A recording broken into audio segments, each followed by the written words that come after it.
Hello అండి, అందరికీ శ్రీరామనవమి శుభాకాంక్షలు. మేము మా ఇంటికి దగ్గరలో ఉన్న ఆంజనేయ స్వామి టెంపుల్కి అయితే వెళ్తున్నాము.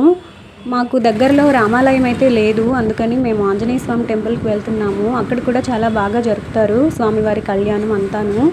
పక్కన స్టాల్స్ లాగా అరేంజ్ చేసి భక్తులందరికీ తీర్థప్రసాదాలు ఇస్తున్నారు. పానకం అలాగా మజ్జిగ వడపప్పు ఇస్తున్నారు. ఇస్కాన్ టెంపుల్ వాళ్ళు చాలామంది ఇలా స్టాల్స్ లాగా పెట్టేసి అరేంజ్ చేశారు. దారి పొడవుతా చూడండి ఆంజనేయ స్వామి కలరు ఆరెంజ్లో మొత్తం ఫ్లాగ్స్ అయితే ఇలా అరేంజ్ చేశారు. నైట్ అయితే చాలా బాగుంటుంది, ఎందుకంటే రాములవారి కళ్యాణం జరిగాక నైట్ పూట ఊరేగిస్తారనమాట అమ్మవారిని స్వామివారిని. ఇలాగా చిన్న రథంలాగా ఉంది, తాటాకులతో పందిరేస్తున్నారు. టెంపుల్ లోపల మ్యాంగో చెట్టు ఉంది, చిన్న చిన్న కాయలు అయితే ఎంత అందంగా కనిపిస్తున్నాయో. రష్ అయితే చాలా ఎక్కువగానే ఉంది. ఇవాళ అయితే స్వామివారికి అలంకరణ చాలా బాగా చేశారు. స్వామివారిని చూడడానికి 2 కళ్ళు సరిపోవట్లేదు. మేమంతా ఆంజనేయ స్వామి భక్తులమేనండి. మా ఇంట్లో మా పాప మా బాబు ఇద్దరికి ఫేవరెట్ గాడ్ ఎవరు అంటే ఫస్ట్ హనుమాన్ పేరే చెప్తారు. మేము అర్చన చేయించుకున్నాము. చాలా నీట్గా మెయింటైన్ చేస్తారు టెంపుల్ అయితే. పసుపు కుంకుమ ఎక్కడ కూడా కనిపించదు.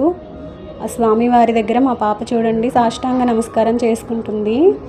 ఇలా కలశాలతో శ్రీరాముల వారి విగ్రహాల్లాగా ప్రతిష్ఠించారు. ప్రసాదం అయితే పులిహోర పొంగలి పెరుగన్నం పెట్టారు. పానకంలో ఇలా అరటి ముక్కలు వేశారు, ఎందుకో తెలీదు. మేము ఇంటికి వెళ్తున్నాము. ఇంకా ప్రసాదం ఎంత తింటామని చెప్పేసి మా వారు నన్ను జోక్ చేస్తున్నారు, నేను వడపప్పు అవి తింటుంటే. ఫైనల్లీ ఇంటికైతే బయలుదేరుతున్నాము. ఈ రావి చెట్టు చూసారు కదా, చాలా పెద్దది, ఎప్పటి నుంచి ఉందో తెలియదు. మాకు ఇలా దారిలో వస్తుంటే పింక్ కలర్ ఫ్లవర్స్తో ఉన్న ట్రీ అయితే కనిపించింది. ఒక్క లీఫ్ కూడా లేదు, మొత్తం ఫ్లవర్స్తో నిండిపోయి ఉంది.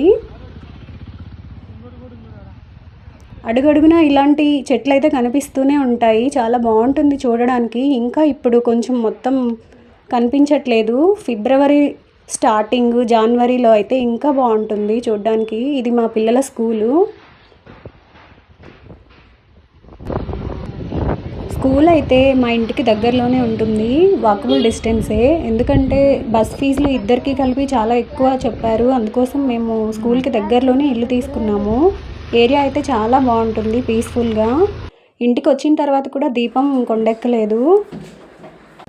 కర్ణాటకలో ఇంకా చాలా ఫేమస్ టెంపుల్స్ ఉన్నాయి, కాకపోతే పిల్లలతో అందరం కలిసి వెళ్ళాలంటే కొంచెం టైం కుదరాలని చెప్పేసి మేము వెళ్ళలేదు.